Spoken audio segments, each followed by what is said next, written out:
So today we're going to delve into looking at fairway woods. I've got my tailor-made 5-wood here. We're going to delve into how we should play the 5-wood to maximize your opportunities to smashing that down the fairway or onto the green and be more successful. Lots of students will talk to me about how they struggle with their fairway woods and they're not quite sure whether they should do an iron swing or a wood swing for their fairway woods. So today we're going to cover that, clarify things, and give you a few little simple tips to help you play better straight away in the golf course.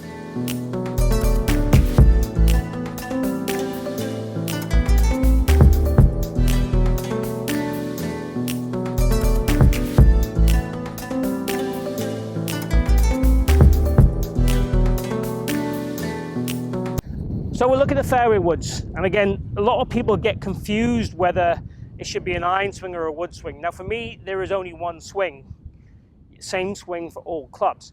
Now what we do is obviously there's subconscious changes when we play different clubs. So as we move the ball further back in the stance, automatically that changes where our low point would be. Now with a fairway wood, we still want to be hitting down on the ball, and we want the ball position to be in between where it would be for say a 7-iron and a driver. So it sits in between the two. So it wouldn't be hitting down on the ball quite as much as a 7-iron, but it would be fairly close. We'd still want our low point to be after the golf ball. We'd still want to be brushing the turf or taking a divot every single shot. We're certainly not trying to sweep the ball, which is what a lot of people think they should do with a fairway wood. Now if the ball sat up on a really tufty bit of fairway or semi-rough, you can sweep the ball. But bear in mind, if it is in semi-rough, if you're trying to sweep it, you need to be very strong to hit through all that grass to get good purchase on the golf ball. So really what I'm going to ask you to do is make sure you set up correctly for the fairway wood, and make sure then our practice swing process is brushing the ground after the golf ball, trying to feel we deliver that shaft after the ball every single time, we land that club target side every single time. And then conceptually, when we go and hit the golf ball, we perhaps focus more on the front side of the ball rather than the rear side of the ball. And that'll help us feel that we're hitting down and forward and transferring our energy forward to the target rather than to the golf ball or behind the golf ball. So from a setter point of view, if you take your feet together to the ball opposite the middle of our feet, and if we imagine for 7-iron we'd go 50-50, and for a driver we'd go left foot a tiny bit, right foot a bit, we kind of want to go, let's say, a third, 2/3. So the ball position is going to sit roughly, let's say, left pec area. And if you definitely hit it too heavy or too toppy, don't worry about moving it back for an experiment and see how that goes. It won't hurt you too much. Even center of the stance won't hurt you too much with a fairway wood. It should be just forward of center, about a golf ball and a half, but certainly don't worry about having it in the middle of the stance if that works for you straight away. Now weight-wise in your feet or pressure-wise, we want to see it even, okay? So with a 7-iron, even. With a 5-wood, even. With a 3-wood, even. Driver, slightly to the right side, but the ball's teed up. Remember that, the ball is teed up. And we want to hit up on the driver. Driver and putter, the only two clubs we hit up on, everything else we hit down on. So now the important thing is, make a small backswing. Land the club after the golf ball consistently. How does that make you feel? Does that make you feel like you're driving the handle? Does that make you feel like you're changing your pressure?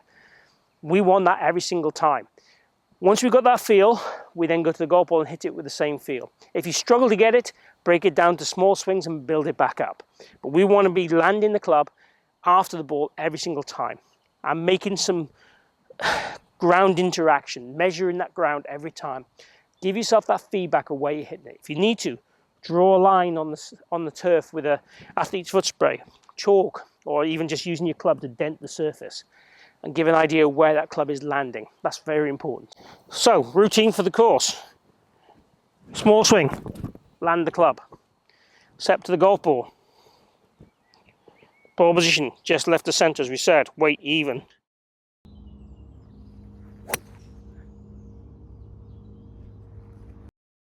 Hit that nicely. Very straight, quite long for me, so really like the feel of that off the club. Ball and turf, so make sure you get that concept right in the golf course and make sure you don't be scared of crushing your woods off the fairway, hitting down on them and making sure you don't sweep them.